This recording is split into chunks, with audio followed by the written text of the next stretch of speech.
ప్రియమైన ఆత్మీయులారా అందరికీ నమస్కారం. జ్ఞానిసత్వ టీవీ ప్రేక్షకులకి మకర సంక్రాంతి శుభాకాంక్షలు. సమస్త విశ్వంలో అనేక జీవరాశులు భూమి మీద విరాజిల్లుతున్నాయి. అన్ని జీవరాశుల కంటే కూడా మానవ జన్మ చాలా శ్రేష్టమైనది, విలక్షణమైనది అని మనం చూస్తున్నాం. ఎందుకంటే అమీబా నుండి ఆధునిక మానవుడి వరకు మనిషి యొక్క జీవిత ప్రయాణాన్ని మనం చూస్తూ ఉంటే రకరకాల దశలను దాటుకొని ఈ శరీర పరివర్తన అంటే భౌతిక పరివర్తన తీసుకుంటూ ఒక దశ నుంచి ఇంకో దశకి వెళ్తూ అనేక రకాల పరిణామాలతో మానవ శరీరం అనేది రావడం జరిగింది. ఇతర జీవరాశులకి మనిషి జీవితానికి ఏంటి ఆ తేడా అంటే, ఇతర జీవరాశులలో చైతన్య స్థితి అనేది ఒక విధంగా చెప్పాలంటే 5% కంటే ఎక్కువ ఉండదు.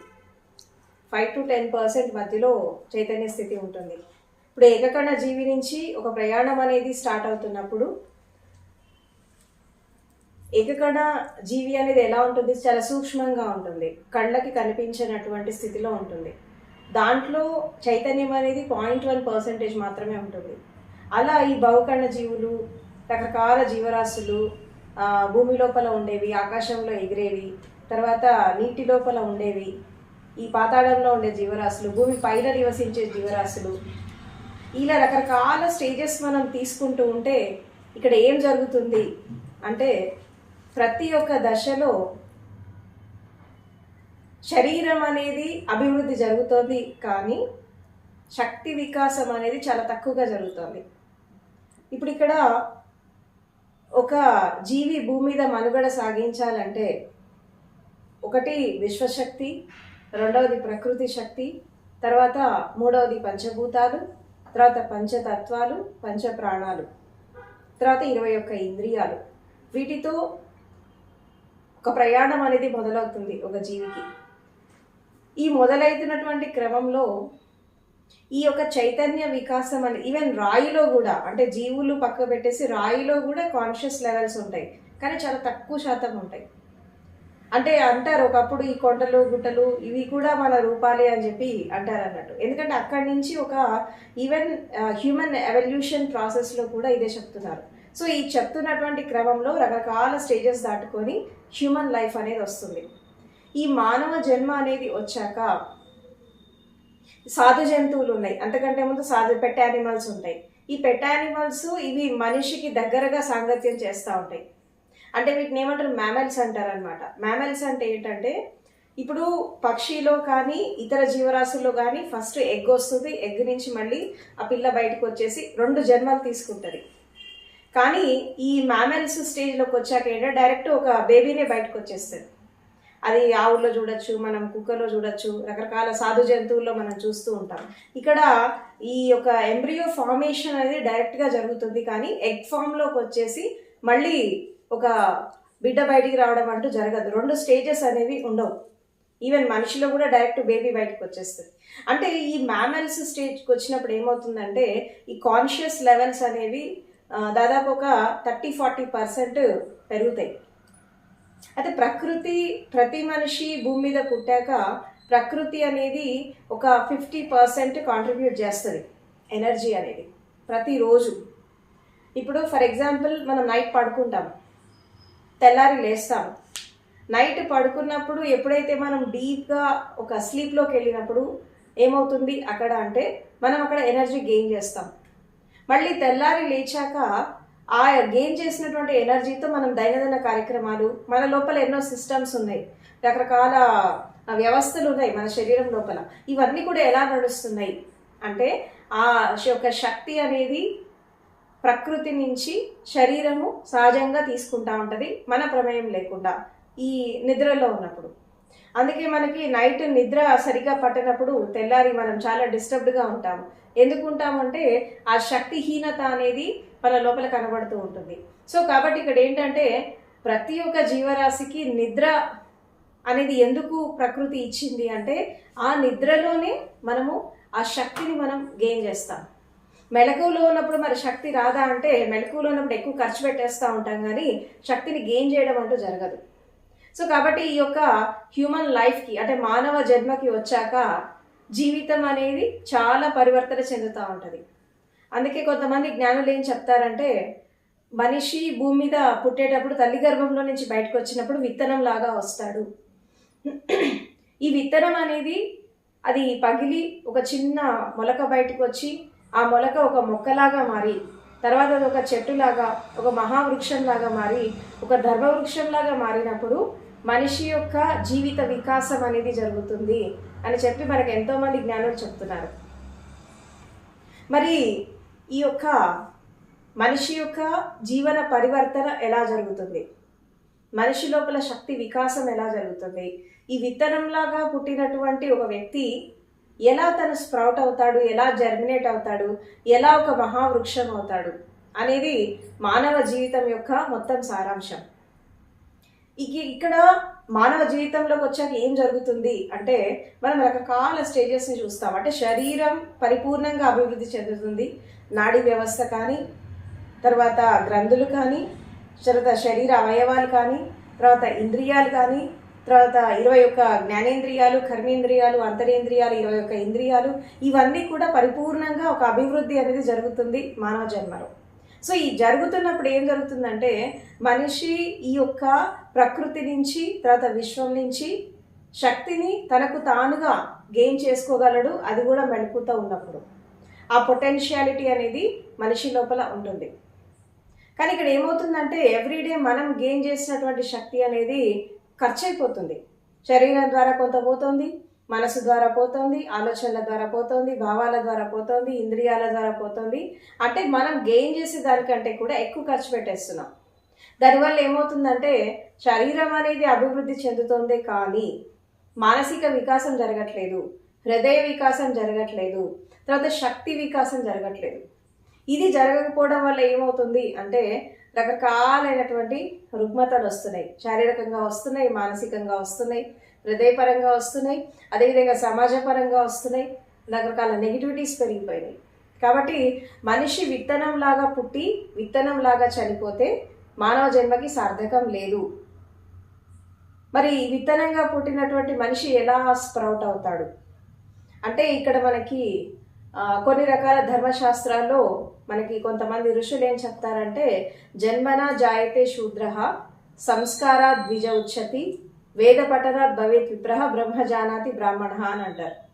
అంటే దీని అర్థం ఏంటంటే పుట్టుకతో అందరూ కూడా మంచి చెడు తీసుకొని వస్తారు. అంటే ప్రతి మనిషి లోపల మంచి ఉంటుంది, చెడు ఉంటుంది. అయితే 100% ఎప్పుడైతే మంచితనము, ఒక మానవత్వము, తర్వాత హృదయము, ప్రేమ, కరుణ, ఈ క్వాలిటీస్ ఎప్పుడైతే మన ఒక విధంగా చెప్పాలంటే ఈ బ్రహ్మ విహారాలు మన లోపల ఎప్పుడైతే డెవలప్ అవుతాయో మనిషి ఆ యొక్క దైవత్వాన్ని అందుకుంటాడు. పోనీ మనిషి ఎలా జీవిస్తాడు భూమి మీద అంటే మంచి చెడు తీసుకొని జన్మిస్తాడు. ఈ జన్మించినటువంటి మనిషి విద్య ద్వారా, ఎడ్యుకేషన్ ద్వారా, విజ్ఞానం ద్వారా, శాస్త్రీయత ద్వారా, బుద్ధి వికాసం ద్వారా సమాజంలో ఎదుగుతాడు. అంటే ఒక విధంగా చెప్పాలంటే సామాజికమైనటువంటి అభివృద్ధి, శరీర వికాసం, మానసిక వికాసం, బుద్ధి వికాసం ఇంతవరకే జరుగుతుంది. తర్వాత విద్యా వికాసం, విజ్ఞాన వికాసం, మేధస్సు, మేధోమదనం, ఇవన్నీ సహజంగా ప్రతి వ్యక్తి లోపల జరుగుతూ ఉంటాయి సమాజంలో జీవిస్తున్నప్పుడు. కానీ ఈ యొక్క జ్ఞాన వికాసము, శక్తి వికాసం అనేది జరగదు. ఈ విద్యా వికాసము, విజ్ఞాన వికాసం, శాస్త్రీయ వికాసం ఎంత జరిగినప్పటికీ కూడా ఈ యొక్క జ్ఞాన వికాసం, శక్తి వికాసం జరగకపోతే అది మళ్ళీ అక్కడ అసంపూర్ణమే. అది మళ్ళీ ఒక రౌండెడ్నెస్ రాదు, అక్కడ ఒక పరిపూర్ణత్వం అనేది రాదు. ఎందుకంటే మనిషి కేవలం శరీరం కాదు, మనిషి కేవలం మనసు కాదు, మనిషి కేవలం ఒక హృదయమే కాదు, ఇంకా చాలా చాలా ఉంటాయి. There are so many things in the human being. ప్రతి ఒక్క స్టేట్లో మనము ప్రతి ఒక్క స్థితిలో మనం దాన్ని డెవలప్ చేసుకుంటూ ఉండాలి. అందుకే ఇక్కడ ఏమంటారంటే సంస్కారాత్ ద్విజ ఉచ్యతి. అంటే ఎవరైతే ఒక సంస్కరణ పొందుతారో జీవితంలో, ఎవరు పొందుతారు సంస్కరణ అంటే మనం విద్య ద్వారా కొంత సంస్కరించబడ్డాం, తర్వాత వినయము విధేయత ద్వారా పేరెంట్స్ దగ్గర సంస్కరించబడ్డాం, తర్వాత సమాజం కొంత సంస్కరించింది. ఇదంతా కూడా సగం సగం 50% 60% అలా జరిగాయి, కానీ 100% కాలేదు. సో కాబట్టి ఇక్కడ ఏంటంటే ఎవరైతే ఒక గురువు దగ్గరికి వెళ్తారో వాళ్ళు జీవితాన్ని పరిపూర్ణంగా మార్చుకుంటారు. మార్చుకున్నప్పుడు ఏమవుతుందంటే ద్విజులు అయిపోతారు. ద్విజత్వం అంటే ఏంటి జీవితంలో అంటే, ఇప్పుడు ఎలాగైతే ఒక పక్షికి మొదటి జన్మ ఒక అండం రూపంలో వస్తుంది, తర్వాత మళ్ళీ ఆ అండం పగిలి పిల్ల బయటకు వస్తుంది. 2 బర్త్స్ ఉంటాయి పక్షి జన్మలో. అండ్ చాలా రకాల జీవరాశుల్లో కూడా మనం చూస్తూ ఉంటాం, ఎగ్ నుంచి ఎగ్ ఫర్టిలైజేషన్ జరిగి మళ్ళీ ఒక బేబీ బయటికి రావడం చాలా జీవరాశుల్లో మనం చూస్తూ ఉంటాం. అదేవిధంగా మనిషికి కూడా జీవితంలో 2 జన్మలు ఉంటాయి. ఒక జన్మ ఏంటంటే సాంసారికంగా వచ్చేటటువంటి జన్మ, తల్లి గర్భం నుంచి వస్తుంది. అది ప్రతి ఒక్క జీవి తీసుకుంటున్నట్టు మనిషి కూడా తీసుకుంటాడు. ఇది సాంసారికమైనటువంటి జన్మ. ఇక 2వ జన్మ ఏంటి అంటే గురువు జ్ఞానంతో ఇంకో జన్మ ఇస్తాడు. అయితే ఎప్పుడైతే ఈ సంస్కరణ పొంది ఒక గురువు దగ్గరికి వెళ్ళి సంస్కరణ పొందినప్పుడు ఎప్పుడైతే మనం ఒక ద్విజత్వాన్ని తీసుకుంటామో అక్కడ ఏం జరుగుతుంది అంటే శక్తి వికాసం, చైతన్య వికాసం జరుగుతుంది. ఈ శక్తి వికాసం, చైతన్య వికాసం జరిగి ఆత్మీయ వికాసానికి వెళ్ళిపోతుంది. ఈ ఆత్మీయ వికాసం మనం ఎప్పుడైతే చేసుకుంటామో అప్పుడు మనిషి జీవితానికి ఒక సార్థకత అనేది వస్తుంది. మనిషి జీవితం ఒక పరిపూర్ణత్వానికి వస్తుంది.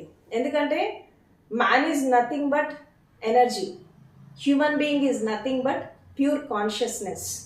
ఈ శరీరము, మనసు, ఈ ఇంద్రియాలు ఇవన్నీ కూడా దాని చేతిలో ఇన్స్ట్రుమెంట్స్. అసలు శక్తి అనేది లేకపోతే వీటన్నిటి యొక్క నడత, నడవడిక, వీటి కదలికలు ఇదంతా ఏమీ లేవు. ఎందుకు లేవంటే ఈ శక్తి ద్వారానే ఇదంతా కూడా నడుస్తుంది. అందుకే మనకి ఫిజిక్స్లో ఒక థియరీ వస్తుంది ఏంటంటే energy neither be created not destroyed అని అంటారు, and matter also neither be created not destroyed అని అంటారు. అంటే శక్తిని మనం సృష్టించలేము, తర్వాత వినాశనం చేయలేము, అది ఎప్పటికీ అలాగే ఉండిపోతుంది. అండ్ అదేవిధంగా మ్యాటర్ కూడా మేనిఫెస్టేషన్ జరుగుతోంది, ఒక ఫామ్ నుంచి ఇంకో ఫామ్కి మేనిఫెస్టేషన్ జరుగుతోంది, కానీ ఇది కూడా ఎటర్నలే అని చెప్పి మనకి సైంటిస్టులు చెప్తున్నారు. భౌతిక శాస్త్రంలో దీని మీద ఒక థియరీ కూడా ఉంది మనకి. సో ఇక్కడ ఏంటి అంటే ఈ ద్విజత్వాన్ని పొందడము అంటే ఈ యొక్క విద్యా వికాసం, విజ్ఞాన వికాసం, శాస్త్రీయ వికాసంతో పాటు ఈ యొక్క శక్తి వికాసం, జీవన వికాసం కూడా చేసుకోవాల్సిన అవసరం ఎంతైనా ఉంది. ఈ జీవన వికాసం అనేది జరగకపోతే మనిషి జీవితం అసంపూర్ణంగా ఉంటుంది. కాబట్టి ద్విజులు కావాలి. మొదటి జన్మ తల్లి గర్భం నుంచి, 2వ జన్మ గురువు జ్ఞానంతో ఇంకొక భర్త ఇస్తాడు. దాన్నే సంస్కరణ పొందడం అని అంటారు. తర్వాత చాలామంది ఏం చేస్తారంటే ఈ పాండిత్యంతో బ్రతికేవాళ్ళు, ఈ ధర్మ గ్రంథాలు, శాస్త్రాలు అధ్యయనం చేసేవాళ్ళు, అండ్ తర్వాత ఈ వేదాంతాన్ని, పురాణాలని, ఇతిహాసాలని, ఈ దర్శన శాస్త్రాలని, తత్వశాస్త్రాలని ఎవరైతే వీళ్ళని అధ్యయనం చేసి, పఠనం చేసి, వల్లె వేసి, కంటత పెట్టి ఈ బయట ప్రవచనాలు ఇస్తారో వీళ్ళని ఏమంటారంటే విప్రులు అంటారు. విప్రులు అంటే పండితులు అన్నట్టు. వీళ్ళకి జ్ఞానానికి సంబంధం లేదు. అంటే ఇక్కడ మేధోమదనం జరుగుతుంది, ఒక జిజ్ఞాస ఫుల్ఫిల్ చేసుకుంటారు, తర్వాత పాండిత్యాన్ని పెంచుకుంటారు, బుద్ధి వికాసం చేసుకుంటారు, కానీ ఆ ధర్మ గ్రంథాల్లో, శాస్త్రాల్లో ఏదైతే చెప్పారో వీళ్ళకి అనుభవం ఉండదు. అంటే ఒక సత్యం అనేది ఒక థియరీ పరంగా తెలుసుకుంటారే కానీ వాళ్ళకి ప్రాక్టికల్ నాలెడ్జ్ అనేది ఉండదు. అందుకే వీళ్ళకి జన్మ అంటే భయం ఉంటుంది, తర్వాత మరణం అంటే భయం ఉంటుంది. వీళ్ళ స్టేటస్, పొజిషన్స్, వీళ్ళ కీర్తి ప్రతిష్టలు ఎక్కడ పోతాయో అని చెప్పి దాన్ని కాపాడుకుంటూ దాని చుట్టూ తిరుగుతూ ఉంటారు. ఈ రోజుల్లో మనం అలాంటి వాళ్ళని చాలా మందిని చూస్తున్నాం. సో ఇలాంటి వాళ్ళని ఏమంటారంటే విప్రులు. అంటే వేద పఠనాత్ భవేత్ విప్రహ. మరి ఎవరు జ్ఞానులు, ఎవరు బ్రహ్మజ్ఞానులు అంటే బ్రహ్మజానాతి బ్రాహ్మణ అని అంటారు. ఇప్పుడు బ్రాహ్మణులు అని చెప్పి చెప్తున్నారు కదా, బ్రాహ్మణులు అంటే ఇది ఇక్కడ క్యాస్ట్ అని కాదు, ఇక్కడ దీన్ని మొత్తం అర్థం మార్చేశారు. ఏంటంటే ఎవరైతే బ్రహ్మజ్ఞానాన్ని అందుకుంటారో, ఎవరైతే ఆత్మజ్ఞానాన్ని అందుకుంటారో వాళ్ళని బ్రాహ్మణులు అని అంటారు. అది ఎవరైనా కావచ్చు. వాళ్ళు ఏ కులంలో పుట్టినా, ఏ మతంలో పుట్టినా, ఏ ప్రాంతంలో పుట్టినా, ఏ దేశంలో పుట్టినా, ఎక్కడ పుట్టినా వాళ్ళు బ్రహ్మజ్ఞానం వచ్చిందంటే వాళ్ళు బ్రాహ్మణులు. ఇక్కడ బ్రాహ్మణత్వం అనేది అదొక స్థితి, it's state of human consciousness. అంటే ఎవరైతే బ్రహ్మ విహారాలతో జీవిస్తారో, ఎవరైతే దైవత్వంతో జీవిస్తారో, అండ్ ఎవరైతే ఒక దైవికమైనటువంటి లక్షణాలతో జీవిస్తారో వాళ్ళని బ్రాహ్మణులు అని అన్నారు. సో ఇది మనకి శాస్త్రం చెప్తున్నటువంటి ఒక నిదర్శనం. అయితే ఇక్కడ ఈ మనిషి 2 జన్మలు తీసుకునేటటువంటి క్రమంలో ఇక్కడ ఏం జరుగుతుంది అంటే, జ్ఞాన వికాసం అనేది ఎప్పుడైతే మనిషి జీవితంలో ఫుల్ఫిల్మెంట్ జరుగుతుందో అక్కడ మనిషి విశ్వమానవుడు అయిపోతాడు. ఒక న్యూ మ్యాన్ అనేది, న్యూ బర్త్ అనేది జరుగుతూ ఉంటుంది. ఒక బర్త్ తల్లి గర్భం నుంచి వస్తే రెండవ జన్మ జ్ఞాన వికాసంతో చేసుకున్నప్పుడు మనిషి ఇంకొక లైఫ్ ట్రాన్స్ఫర్మేషన్ జరుగుతూ ఉంటుంది. ఇప్పుడు 7 years బాల్యం ఉంది, 7 years అడల్ట్హుడ్ ఉంటుంది, తర్వాత 7 years young age, 7 years youth, తర్వాత మిడిల్ ఏజ్, అండ్ దాని తర్వాత వృద్ధాప్యము, నెక్స్ట్ మరణం. ఇది హ్యూమన్ స్టేజెస్ ఆఫ్ లైఫ్. ఈ హ్యూమన్ స్టేజెస్ ఆఫ్ లైఫ్లో శరీరం ఎంతైతే అభివృద్ధి చెందుతుందో మనసుకి అంత పరిపక్వత ఉండదు. ఇప్పుడు 60 ఏళ్ళు 70 ఏళ్ళు వచ్చిన వాళ్ళకు కూడా వాళ్ళ మైండ్ సెట్ అనేది 20 years 25 years లోపే ఆగిపోతూ ఉంటుంది. వాళ్ళ థింకింగ్ ప్యాటర్న్ కూడా అలాగే ఉంటుంది. కాబట్టి వయసుకి తగ్గట్టుగా, శరీరం యొక్క అభివృద్ధికి తగ్గట్టుగా మానసిక స్థితి మారాలి. తర్వాత ఒక మెచ్యూరిటీ రావాలి, ఒక పరిపక్వత రావాలి జీవితంలో. ఎప్పుడైతే జీవితంలో ఒక పరిపక్వత వస్తుందో అప్పుడు ఒక స్థితిని అందుకుంటూ మనం ముందుకెళ్ళగలుగుతామో అప్పుడు ఏమవుతుందంటే హ్యూమన్ లైఫ్ అనేది ఒక పరిపూర్ణత్వానికి వస్తుంది. అలాంటి మనుషులు భూమి మీద చాలా తక్కువ ఉన్నారు. నాకు తెలిసి ఒక 10% ఉంటారు. అంటే పరిపూర్ణంగా ఒక మానవీయ కోణంలో జీవించేవాళ్ళు, తర్వాత ఒక హృదయంతో జీవించేవాళ్ళు, ప్రేమ, కరుణ, జాలి, దయ, మైత్రితో జీవించేవాళ్ళు, తర్వాత పరిపూర్ణ జ్ఞానంతో జీవించేవాళ్ళు మనకు కేవలం ఒక 10%లోనే ఉంటారు. ఇప్పుడు ఈ అనేక జీవితాలను చూస్తూ అనేక అనుభవాలను తీసుకొని ఎప్పుడైతే మనము ఈ హ్యూమన్ లైఫ్లోకి వస్తామో వాటన్నిటికీ సంబంధించినటువంటి ఈ సంస్కారాస్ అనేవి మనిషి యొక్క అంతరంగంలో స్థిరమైపోయినాయి. వాటి సంస్కారాస్ అంటారు. అందుకే ఇక్కడ బుద్ధుడు ఏం చెప్తాడంటే సంస్కారా ద్విజ ఉచ్యతి అని అంటాడు. సంస్కారం అంటే ఈ సంస్కారాల విముక్తి జీవన్ముక్తి అని అంటాడు. ఈ సంస్కార విముక్తి ఎప్పుడు జరుగుతుంది అంటే ఈ అనేక రకాల అనుభవాలను తీసుకొని మనం వస్తూ ఉన్నప్పుడు మనం అంతరంగం అనేది శుద్ధి జరగనంత కాలము మనిషికి జ్ఞాన వికాసం అనేది జరగదు అని చెప్పి ఇక్కడ బుద్ధుడు కూడా చెప్తాడు. అందుకే అంతఃకరణ శుద్ధి, ఆంతరంగిక శుద్ధి. ఇప్పుడు మనం చేస్తున్నటువంటి సాధనలన్నీ కూడా ధ్యానం కానీ, యోగం కానీ, భక్తి కానీ, ఏ మార్గమైనా కానీ ఇవన్నీ దేనికోసం అంటే అంతఃకరణ శుద్ధి కోసం, అంతరంగం యొక్క శుద్ధి కోసం. ఇది జరగనంత కాలము మనిషి లోపల పరివర్తన అనేది రాదు. మనిషి రూపంలో మనిషిలాగా ఉన్నాడు కానీ స్వభావం మనిషిలాగా లేదు. అందుకే ప్రపంచంలో ఇంత హింస జరుగుతోంది, ఇన్ని అట్రాసిటీస్ జరుగుతున్నాయి. ఎందుకు జరుగుతున్నాయి అంటే మనిషిలాగా జీవించట్లేదు. కాబట్టి ఈ సాధనలన్నీ కూడా దేనికోసం అంటే మనిషిని మనిషిలాగా మార్చడానికే. తర్వాత దైవత్వం అనేది సహజంగా ఆటోమేటిక్ వచ్చేస్తుంది. దానికోసం మనం ఏం ప్రయత్నం చేయాల్సిన అవసరం లేదు. కాబట్టి రూపంలో ఉన్నటువంటి మనిషి స్వభావం కూడా మనిషిలాగా అయినప్పుడు, దానికి తగ్గట్టుగా చైతన్య వికాసం జరిగినప్పుడు మనిషి ఒక విశ్వ మానవుడిలాగా ఎదుగుతాడు. సో కాబట్టి మనిషి జీవితానికి ఒక పరిపూర్ణత్వం ఎప్పుడొస్తుంది, మనిషి జీవితానికి ఒక సంపూర్ణత్వం ఎప్పుడొస్తుంది అంటే సెకండ్ బర్త్ తీసుకోవాలి. ఒక జ్ఞానంతో, సత్యంతో, ధర్మంతో మళ్ళీ ఒక కొత్త జీవనాన్ని సాగించాలి. తల్లి గర్భం నుంచి వచ్చి కొన్నాళ్ళు జీవితాన్ని కొనసాగించి జీవితంలో వచ్చే సుఖదుఖాలు చూసుకుంటూ సంసారం చేసుకుంటూ వృద్ధాప్యం వచ్చి, రోగాలు వచ్చి, బాధలు వచ్చి, కష్టాలు వచ్చి మరణించడానికి కాదు హ్యూమన్ లైఫ్ అనేది. ఎందుకంటే భూమి మీద పుట్టాము, ఏదో ఒకటి సాధించాలి. Everybody born on this earth with some purpose. You have to earn something, gain something, and you have to contribute something by being on this earth. అంటే మనిషి భూమి మీద ఒక పర్పస్తో వచ్చాడు. ఎవరో కొంతమందే కారణ జన్ములు కాదు. ప్రతి మనిషి జీవితానికి ఒక కారణం ఉంటుంది, ఒక ఉద్దేశం ఉంటుంది. దాన్ని ఎవరైతే ఫుల్ఫిల్ చేసుకుంటారో వాళ్ళ జన్మ అనేది సార్థకం అయిపోతుంది. సో జన్మ సార్థకం ఎప్పుడవుతుంది అంటే జన్మ యొక్క పరమార్థం తెలిసినప్పుడు, పారమార్థికం తెలిసినప్పుడు, అర్థం తెలిసినప్పుడు జీవితం అనేది సార్థకమైపోతుంది. జీవితం యొక్క అర్థం పరమార్థం ఎవరైతే అర్థం చేసుకొని జీవిస్తారో వాళ్ళు పరిపూర్ణంగా జీవిస్తారు. అలాంటి వాళ్ళతోనే ఈ భూమి అనేది ఒక స్వర్గతుల్యం అయిపోతుంది. కాబట్టి మనిషికి జన్మ అనేది ఎంత సహజమో మరణం కూడా అంతే సహజం. ఈ జనన మరణాల మధ్యకాలమే జీవితం. సో ఈ జీవితము కొంతకాలమే, 100 years లైఫ్. ఈ 100 years లైఫ్లో మనం పుట్టాము, పెరిగాము, ఒక వయసు వచ్చింది, ఒక మార్పు కూడా రావాలి. పుట్టడం, పెరగడం, వయసు రావడం, ఆఖరికి మరణం రావడం, ఇది కాదు లైఫ్ అంటే. ఒక మార్పు, ఒక పరివర్తన. ఎందుకంటే మార్పు అనేది ప్రకృతి సహజ ధర్మం. ప్రతి క్షణక్షణం ప్రకృతి ఒక నూతనత్వంలోకి వెళ్తుంది. ప్రతి క్షణక్షణం ఒక చేంజ్ అనేది జరుగుతుంది. ఒక ఎక్సెల్ లాగా పనిచేస్తుంది. టోటల్ యూనివర్స్కి పరివర్తన అనేది ఒక ఎక్సెల్ లాగా పనిచేస్తుంది. ఆ పరివర్తన దిశగానే మన లోపల అన్నీ మారిపోతున్నాయి. శరీరం మారిపోతుంది, మనసు మారిపోతుంది, బుద్ధి మారిపోతుంది, మేధస్సు మారిపోతుంది, తర్వాత శాస్త్ర సాంకేతిక విజ్ఞానం మారిపోతుంది. ప్రతి క్షణక్షణం మార్పు జరుగుతోంది. ఆ మార్పుకి తగ్గట్టుగా మనల్ని మనం మోల్డ్ చేసుకొని ఎప్పుడైతే మనం ముందుకెళ్ళగలుగుతామో అప్పుడు ఒక పరిపూర్ణమైనటువంటి జీవిత వికాసాన్ని మనం అందుకుంటాం. కాబట్టి జన్మ దినోత్సవం అనేది సాంసారిక జన్మ తీసుకొని బర్త్డే సెలబ్రేట్ చేసుకోవడం కాదు, జ్ఞానపరంగా ఇంకొక జన్మ తీసుకోవాలి. అది గురువు ద్వారా ఒక సంస్కరణ పొంది మనం దాన్ని అందుకోవాలా. సో నా లైఫ్లో ఏంటి అంటే ఆ 2 బర్త్స్ నేను తీసుకోవడం జరిగింది. సో ఒకటి తల్లి గర్భం నుంచి వచ్చినటువంటి జన్మదినం ఒకటైతే, అండ్ నా గురువు దగ్గరికి వెళ్ళి పరిపూర్ణమైనటువంటి జ్ఞానాన్ని కూడా అందుకోవడం జరిగింది.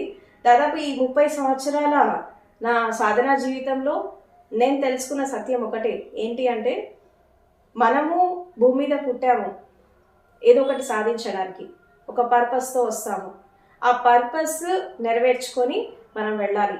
అదేంటో తెలుసుకోవాలి. ఫస్ట్ మన జీవితానికి ఉద్దేశం ఏంటి, మన లక్ష్యం ఏంటి, మన గమ్యం ఏంటి, మనం ఏం పొందడానికి వచ్చాము, ఏం సాధించడానికి వచ్చాము, తర్వాత మనం ఏమి అందుకోవాలా. ఒకసారి సింహావలోకనం అంటారు కదా, ఒకసారి గతాన్ని, వర్తమానాన్ని, తర్వాత భవిష్యత్తుని మూడింటిని ఏకకాలంలో గమనించి ఆత్మావలోకనం, సింహావలోకనం చేసుకుంటున్నప్పుడు మన స్థితి ఏంటి, మన పరిస్థితి ఏంటి, మన లక్ష్యం ఏంటి, మన గమ్యం ఏంటి మన కళ్ళ ముందు కనిపిస్తుంది. ఎప్పుడైతే మనిషి ఆధ్యాత్మికంగా ఎదిగినా, ప్రాపంచికంగా ఎదిగినా, ఎలా ఎదిగినప్పటికీ కూడా ఒక లక్ష్యాన్ని పెట్టుకొని ఎదగాలి. ఈ లక్ష్యాన్ని సాధించుకునేటటువంటి క్రమంలో ఎన్ని అడ్డంకులు వచ్చినా, ఎన్ని ఇబ్బందులు వచ్చినా, తర్వాత ఎంతమంది అడ్డంకి వచ్చినా, మనుషులు కూడా చాలా మంది అడ్డంకి వస్తూ ఉంటారు. మనం చెడు చేస్తుంటే మనకు 1000 మంది సపోర్ట్ చేస్తారు, కానీ మంచి చేస్తామంటే ఒక్కడు కూడా చేయరు. ఈవెన్ మనం స్వయంగా ఎదుగుతుంటే కూడా మనకు అనేక రకాల అడ్డంకులు క్రియేట్ అవుతూ ఉంటాయి. మనుషుల ద్వారా వస్తాయి, పరిస్థితుల ద్వారా వస్తాయి, ఆర్థికంగా వస్తాయి, సామాజికంగా వస్తాయి, రకరకాలుగా వస్తాయి. ఈ అడ్డంకులన్నీ అధిగమించి మనిషి తను అనుకున్న లక్ష్యాన్ని తను చేరుకోవాలి. తర్వాత ప్రకృతి కానీ, తర్వాత విశ్వం కానీ మనకి ఎలా సహకరిస్తుంది, ఇన్ని అడ్డంకులు ఎందుకు వస్తున్నాయి, మనం చేసేది మంచే కదా అని అంటే ఇవన్నీ టెస్ట్లు. ఎందుకంటే మన సంకల్ప బలం పెంచడానికి, మన దీక్ష దక్షత పెంచడానికి, మనం ఎక్కడ కూడా తగ్గకుండా ఒక స్థితిని అందుకోవడానికి ఈ విశ్వం కూడా కొన్ని టెస్ట్లు పెడతా ఉంటుంది. ఆ టెస్ట్లలో మనము ఉత్తీర్ణత చెంది ఎప్పుడైతే మన లక్ష్యాన్ని మనం ఛేదిస్తామో అప్పుడు అది మనకి ఉపయోగపడమే కాకుండా 10 మందికి ఉపయోగపడుతుంది. సో కాబట్టి మనిషి భూమి మీద పుట్టింది దేవుడు కావడం కోసమే, కానీ మనిషే కాలేకపోతున్నాడు.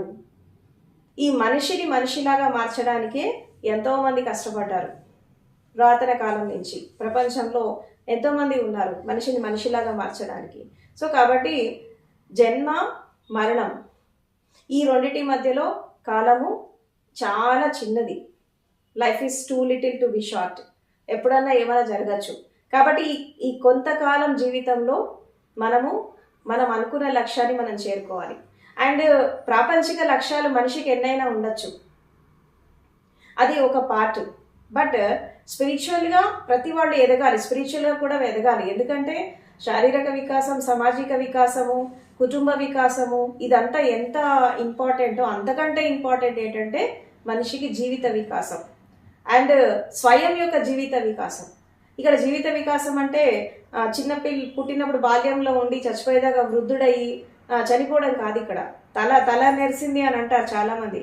అది అనుభవంతో నెరిసిందా, లేకపోతే ఈ గాలికి ఎండకి వానకి తడిసి నెరిసిందా, అసలు నిజంగా పరిపక్వత వచ్చిందా జీవితంలో అనేది ఒకసారి థింక్ చేయాలి, ఆలోచించాలి. ఆలోచించి నిజంగా జీవితం నుంచి మనం ఏం నేర్చుకున్నాం, మనకు వచ్చిన కష్ట నష్టాల నుంచి మనం ఏం నేర్చుకున్నాం, జన్మ నుంచి ఏం నేర్చుకున్నాం, మరణం నుంచి ఏం నేర్చుకున్నాం.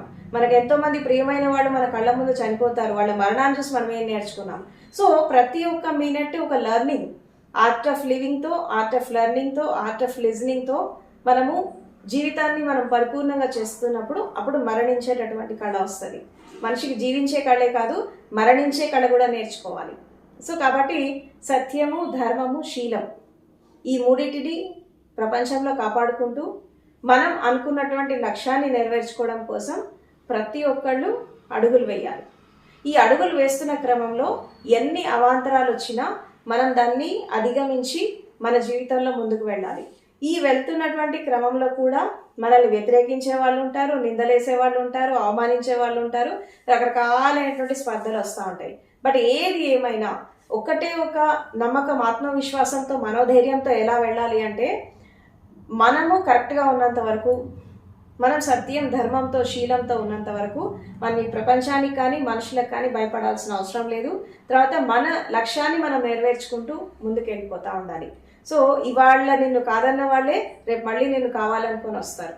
ఎందుకంటే మనిషి ఒక ఉన్నతమైన స్థాయికి ఎదిగాక అందరూ మళ్ళీ ఇప్పుడు ఎట్లాగైతే ఒక చిన్న చెట్టు ఒక మహావృక్షం అయినప్పుడు దాని కింద ఎంతోమంది ఎన్నో పక్షులు వస్తాయి, మనుషులు వస్తారు, ఎన్నో నీడ కోసం వస్తూ ఉంటాయి.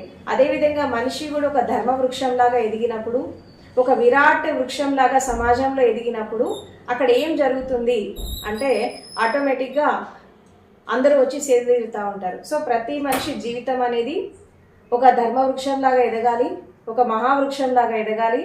అండ్ దానికి పువ్వులు, కాయలు, పండ్లు అన్నీ రావాలి. దాని కింద ఎంతోమంది సేదతీరాలి. ఆ వృక్షం నీడలో ఎంతోమంది ఒక ఆహ్లాదాన్ని అందుకోవాలి, ఆనందాన్ని పంచాలి. ఎందుకంటే life is a celebration and death is also a celebration.